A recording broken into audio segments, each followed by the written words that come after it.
कोई शादी का इनविटेशन कार्ड नहीं है कि भैया हमने हमने है ना मतलब शादी अटेंड नहीं करी तो चलो रिसेप्शन का खाना खा ले। तो गैप डेज का कैसे यूटिलाइजेशन किया जाता है, क्या एक प्रॉपर स्ट्रेटजी होती है, कैसे आपको जल्दी जल्दी कॉपियां चेक हो रही है, इसके मतलब क्या पता एआई का साथ कैसे लिया जा रहा है और तैयारी कैसे करनी है ये भी हमें पता नहीं चल पाता। अगर हमारे को एक रेडीमेड रिसोर्स मिल जाए तो हम कर सकते हैं। तो ये करेंगे, ऐसे करके कंप्लीट करेंगे तो आपके सब्जेक्ट वाइज प्रैक्टिस होती चली जाएगी। चैन से सो रहे हो तो जाग जाओ, ऐसा मैं नहीं कह रहा हूं मेरे बच्चों, सीबीएसई कह रही है, क्योंकि सीबीएसई ने कल रात में ही मेरे प्यारे बच्चों आप लोगों के लिए क्लास 10th एंड 12th वाले बच्चों के लिए टेंटेटिव डेट शीट को रिलीज कर दिया है। और इतिहास में पहली बार ऐसा हुआ है कि मेरे बच्चों दिसंबर के एंड में जो डेट शीट रिलीज होती थी वो पहली बार मेरे बच्चों सितंबर के एंड में आ गई है। मेरे प्यारे बच्चों लगभग 3 महीने पहले डेट शीट आ गई है। इसका मतलब पेपर इस बार काफी डिफिकल्ट होने वाला है और सीबीएसई ने साफ अलार्म दे दिया है कि इस बार पढ़ के ही आप लोग अच्छे से पास हो सकते हो बच्चों।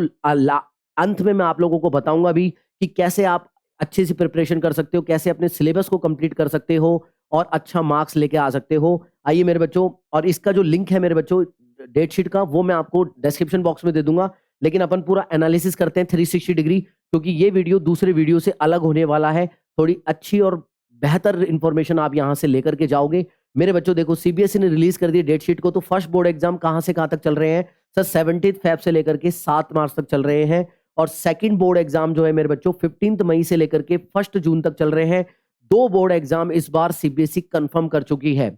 अब तक तो क्या चल रहा था कि बोर्ड एग्जाम होंगे कि नहीं होंगे, 2 होंगे कि नहीं होंगे, तो काफी बच्चों में टेंशन बनी हुई थी। लेकिन इस बार बिल्कुल कंफर्म हो चुका है कि 2 बोर्ड एग्जाम होने वाले हैं। लेकिन मेरे प्यारे बच्चों मैं आपको ये बता देता हूं कि ये जो 2 बोर्ड एग्जाम है मेरे बच्चों, ये आपके मामा या मामी या किसी की रिश्तेदार की कोई शादी का इनविटेशन कार्ड नहीं है कि भैया हमने हमने है ना मतलब शादी अटेंड नहीं करी तो चलो रिसेप्शन का खाना खा लेंगे, है ना। ऐसा कुछ भी नहीं है। ये एक तरीके से रेड जोन है, जो कि 2 बोर्ड एग्जाम आपका रेड जोन होने वाला है। एक एक करके मैं आपको डेट शीट बताने वाला हूं, ठीक है। क्या डेट शीट है पहले वो देख लो मेरे प्यारे बच्चों। इसको अपने कहां पर लगाओगे? अरे बिल्कुल स्टडी रूम में लगाओगे, कोई सजाना नहीं है। इसको रोजाना देखना है, ये तुम्हें बताएगा कि तुम्हें पढ़ना है ना।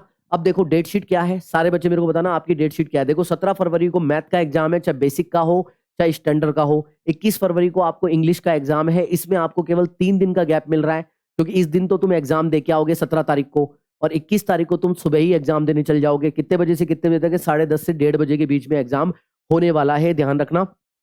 और 3 दिन का गैप होने वाला है। फिर उसके बाद में इंग्लिश के बाद में साइंस का गैप है, जो कि 3 दिन का गैप होने वाला है।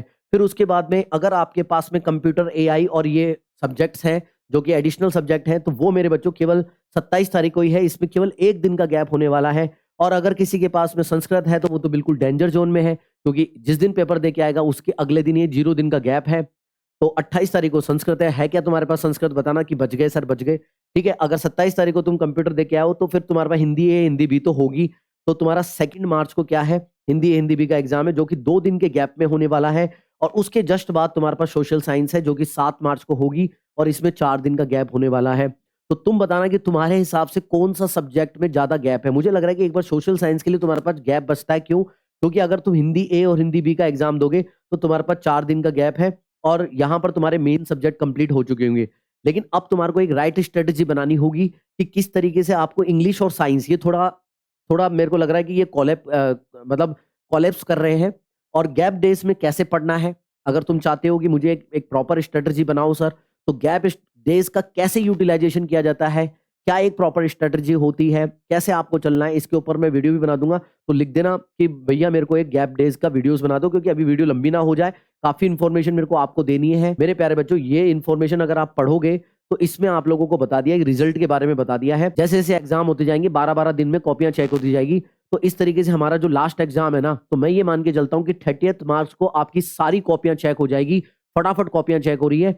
अब इतनी जल्दी कॉपियां चेक हो रही है, इसके मतलब क्या पता एआई का साथ कैसे लिया जा रहा है, एआई से कॉपी चेकिंग होगी या नहीं होगी। जो न्यूज आई थी वो कंफर्म है या नहीं है पता नहीं, लेकिन इस बार 12 दिन के अंदर कॉपियां चेक हो जाएगी आप लोगों की। ये ध्यान में रखेंगे आप सारे के सारे बच्चे, है ना। और फिर उसके बाद में जो रिजल्ट है मेरे बच्चों 15 अप्रैल तक ही रिजल्ट घोषित कर दिया जाएगा। ये लास्ट से लास्ट डेट बता रहा हूँ 15 अप्रैल, क्यों? क्योंकि सेकंड बोर्ड एग्जाम है तो डिले तो नहीं होगा। तो 15 अप्रैल तक आपका रिजल्ट आ जाएगा, जो कि मई में आया करता था। सिर्फ एक बोर्ड एग्जाम अपॉर्चुनिटी है। अभी आगे बताऊंगा कैसे पढ़ना है। अगर तुम्हें लग रहा है पैनिक हो रहे हो तो पैनिक नहीं होना है। आगे काफी रिसोर्सेज में बताऊंगा, रेडीमेड रिसोर्स बताऊंगा एक। अब इसके बाद क्या? अब इसके बाद में शुरू होती है बैड न्यूज। बैड न्यूज शुरू हो रही है, जिसको तुम अपॉर्चुनिटी समझ रहे हो ना कि सेकंड बोर्ड एग्जाम अपॉर्चुनिटी है, बिल्कुल मेरे बच्चों उसको अपॉर्चुनिटी नहीं समझना है। सेकंड बोर्ड एग्जाम है क्या, सुन लो बच्चों, सेकंड बोर्ड एग्जाम एक तरीके से डेंजर जोन है। इस जोन में अपन को जाना ही नहीं है, ये तुम्हारी सुविधा के लिए एक बार रखा गया है। और सुनो, सेकंड बोर्ड एग्जाम के बाद में आपको कोई भी किसी भी प्रकार का मौका नहीं मिलेगा, किसी प्रकार का कोई एग्जाम नहीं होगा। जैसे पहले होते थे ना, कंपार्टमेंट के एग्जाम होते, दूसरे अलग होते थे एग्जाम, मतलब सितंबर में हो गए, अलग अलग हो गए, पूरा साल चलता रहता था एग्जाम। नहीं होगा भाई साहब, अब ये डेंजर जोन आ चुका है। इसमें मेरे बच्चों अब सीरियस होने वाली बात है, इसको बिल्कुल भी ध्यान नहीं देखना, इसको सेकेंडरी मानना है, इसमें जाना ही नहीं है। ये डेंजर जोन है। क्या है सर? तो बच्चों इसमें बच्चों 15 तारीख को आपका रिजल्ट आ गया पहले का। अब मान लो रिजल्ट देख करके आपको लगता है कि आप सेटिस्फाई नहीं हुए हो। क्या सेटिस्फाई नहीं हो? अपने नंबर से सेटिस्फाई नहीं हुए हो। जैसे मान लो साइंस में या किसी भी सब्जेक्ट में, तो उसमें इंप्रूवमेंट देना चाहते हो कि यार मैं ज्यादा से ज्यादा मार्क्स ले आऊं, और मेरे मार्क्स कम आए हैं, एक्सपेक्टेशन के हिसाब से नहीं आए। तो एक महीना पढ़ करके, कितना महीना पढ़ करके, 15 अप्रैल को अगर रिजल्ट आता है जो इसके जस्ट 1 मंथ बाद, इसके जस्ट 1 मंथ बाद आपका क्या होगा, इंप्रूवमेंट का एग्जाम होगा। अब आपको लगता है कि भैया मेरे मैथ का खराब पेपर हुआ है, तो आप 1 महीने पढ़ करके इंप्रूवमेंट का एग्जाम दे सकते हो, साइंस का दे सकते हो, सोशल साइंस का दे सकते हो, लैंग्वेज का दे सकते हो, और लैंग्वेज फर्स्ट का और लैंग्वेज सेकंड का। ये तुम्हारी डेट शीट है इंप्रूवमेंट की, मैंने अच्छे से बता दी है। इसके बाद में मेरे बच्चों कंपार्टमेंट का, कंपार्टमेंट क्या होता है, अगर 10th क्लास में हो, अगर किसी एक सब्जेक्ट में या 2 सब्जेक्ट में फेल हो जाते हो, तो उसमें आपके कंपार्टमेंट आती है। और जो बच्चे 12th क्लास वाले हैं, अगर वो किसी एक सब्जेक्ट में फेल हो जाते हैं, मैक्सिमम एक सब्जेक्ट में, तो उनके कंपार्टमेंट आ रखी होती है, तो उनको दोबारा उसका एग्जाम देना होता है, कंपलसरी है, ये कंपलसरी होता है। ये तुम्हारे ऊपर डिपेंड करता है कि तुम्हें इंप्रूवमेंट का एग्जाम देना है कि नहीं देना है। इसमें बच्चों बेस्ट ऑफ 2 होता है। बेस्ट ऑफ 2 का मतलब हो गया, अगर पहले वाले से कम मार्क्स यहाँ पर आ जाते हैं, तो आपके पहले वाले मार्क्स ही माने जाएंगे, समझ गए? बेस्ट ऑफ 2 है। आपके दिमाग में एक बात आ रही होगी कि सर डेट शीट तो हमने देख ली है, लेकिन अब करना क्या है सर, हमें डर लग रहा है, पैनिक हो रहे हैं, हमारा सिलेबस तो अभी बिल्कुल भी नहीं हुआ है, ठीक है? तो मेरे प्यारे बच्चों देखो, एग्जाम प्रिपरेशन कैसे करें, अब आपके दिमाग में ये चीज आ रही होगी। अब देखो, राइट रोड मैप आपको लेना है कि भैया राइट रोड मैप कैसे, कि भैया गैप डेज में कैसे पढ़ते हैं, क्या चीज गैप डेज में यूटिलाइजेशन की जाती है, उसके लिए तो आप मुझे कमेंट बॉक्स में कमेंट कर देंगे। अब मेरे बच्चों, अब एक रिसोर्स और एक ऐसी चीज मैं आप लोगों को बताने वाला हूं जो आपका टाइम मैनेजमेंट भी करवाएगा, फुल सिलेबस को भी कवर करना चाहते हो और चाहते हो मेरे बच्चों स्मार्ट स्टडी करें। लेकिन दिक्कत क्या आती है मेरे बच्चों, आप लोगों को दिक्कत क्या आती है कि सर खुद से हम ना तो मोस्ट इंपॉर्टेंट क्वेश्चन हमें पता चल पाते हैं, और तैयारी कैसे करनी है ये भी हमें पता नहीं चल पाता। अगर हमारे को एक रेडीमेड रिसोर्स मिल जाए तो हम कर सकते हैं। तो ये जो मैं रिसोर्स आपको बताने वाला हूं, तो अगर इसको आप फॉलो करोगे तो जरूर मेरे बच्चों आप अच्छे मार्क्स ला सकते हो। एडुकार्ड का ये जो सैंपल पेपर है, आपको ये बेस्ट रेडीमेड रिसोर्स मिलता है। अब इसकी खासियत क्या है पहले सुन लो। तो बच्चों, एडुकार्ड के सैंपल पेपर को हम रेफरेंस मानते हुए बेस्ट रोड मैप को समझेंगे। आर के जो सैंपल पेपर डिजाइन किए ना, वो आपकी रियल प्रॉब्लम को उनको ध्यान में रखते हुए मेरे बच्चों इन्होंने इस तरीके के सैंपल पेपर को डिजाइन किया है। तो सबसे पहले इनके एक रोड मैप को समझेंगे। तो मैं आपको एक रोड मैप बताने वाला हूं, तो आपको अच्छा लगे तो या तो आप खुद से फॉलो कर लेना, लेकिन बच्चों स्टूडेंट्स के पास में इतना टाइम नहीं होता है। तो अगर आपको लगता है कि नहीं मुझे रेडीमेड सॉल्यूशन चाहिए, मुझे ये सैंपल पेपर खरीदने हैं, तो मैं लिंक डिस्क्रिप्शन बॉक्स में आपको दे दूंगा, वहां से आप चाहो तो परचेज करके मंगवा सकते हो। डायरेक्ट अमेजोन का लिंक दे दूंगा। पहले अपन समझते हैं कि इसमें ऐसा है क्या, है ना? अब देखो इसमें आता क्या है, सबसे पहले देख लो बच्चों, इसमें क्या है, ऐसे कुछ पेपर्स आते हैं जो कि रियल एग्जाम की फील देते हैं। जैसे आप बोर्ड एग्जाम में पेपर देने जाओगे ना, वैसा पेपर है। और बच्चों इसमें बुकलेट भी वैसी की वैसी है, इसको मैं बाद में बताऊंगा कैसे यूज करना है। इसमें जो सबसे काम की चीज है वो है बच्चों ये बुकलेट। इस बुकलेट में बच्चों आपको 2 फेज दे रखी है, फेज 1 और फेज 2। इसको मैं कवर कर रहा हूं, क्या है कैसे है, एक बार रोड मैप देखते हैं, समझते हैं, अपन स्ट्रेटजी को समझते हैं। समझो मेरे प्यारे बच्चों, सबसे पहले हम देखते हैं कि भाई अब इस बार जो टारगेट है ना, हमारा मेन एग्जाम नहीं, हमारा प्री बोर्ड होगा। इसलिए मैं बोल रहा हूँ ये बेस्ट टाइम है आपको अपनी स्ट्रेटजी बनाने का। एक बार सुन लो, बहुत काम की चीज है। टारगेट बनाओगे आप किसको? प्री बोर्ड को टारगेट करोगे। आपके 2 या 3 प्री बोर्ड होंगे दिसंबर के टाइम पर, उसको आप टारगेट करोगे। अभी सबसे बड़ी प्रॉब्लम आपकी क्या है सर? हमारी प्रॉब्लम यह है कि सिलेबस कंप्लीट नहीं हुआ है, हमारे एनसीईआरटी अच्छे से कवर नहीं हुई है। तो देखो मेरे बच्चों, ये फेज 1 मान लो, इनके फेज 1 में क्या है, इनके फेज 1 में है आपकी रियलिटी की चेक, यानी कि एनसीईआरटी के कंसेप्ट को कवर करना इनका मेन मकसद है। कैसे करोगे मेरे बच्चों? बायोलॉजी, जैसे मान लो बायोलॉजी आप कर रहे हो, तो बायोलॉजी आप कर रहे हो तो उसके कुछ ट्रिकी क्वेश्चंस दे रखे हैं, 12 से ज्यादा क्वेश्चंस दे रखे हैं। अब जब हम इनको करते हो, लगभग सारे टॉपिक्स कवर हो जाते हैं। अगर ये 12 क्वेश्चन आपसे नहीं बन रहे हैं, तो यानी कि आपको ये टॉपिक्स कवर करने की जरूरत है। अगर जब आपके ये टॉपिक्स कवर हो जाएँ, उसके बाद ही आपको नेक्स्ट स्टेप में चलना है, तब तक आगे नहीं बढ़ना, तो आप इसको राइट निशान लगा देंगे। ऐसा मेरे बच्चों आप कब तक करोगे? केमिस्ट्री, फिजिक्स सबके लिए करोगे, जब तक ये राइट निशान लग जाएँगे, इसका मतलब आपके एनसीईआरटी के कॉन्सेप्ट कवर हो चुके हैं, या आपकी रियलिटी चेक है। अब आपको उसके बाद में क्या करना होगा? उसके बाद में मेरे बच्चों फुल सेक्शन वाइज़ प्रैक्टिस करनी होगी, फुल सेक्शन वाइज़ प्रैक्टिस करनी होगी। अब मेरे बच्चों आपको 3-3 सेट हर आपको सेक्शन के दे रखे हैं, जैसे बायोलॉजी के 3 सेट दे रखे हैं, इन बायोलॉजी के तीनों सेट्स को आपको करना होगा एक-एक करके। अगर आपके 16 क्वेश्चन में से 10 क्वेश्चन, 12 क्वेश्चन, 13 क्वेश्चन बन रहे हैं, इसका मतलब आपका सेट 1 ठीक है, मतलब आपके नंबर सही हैं।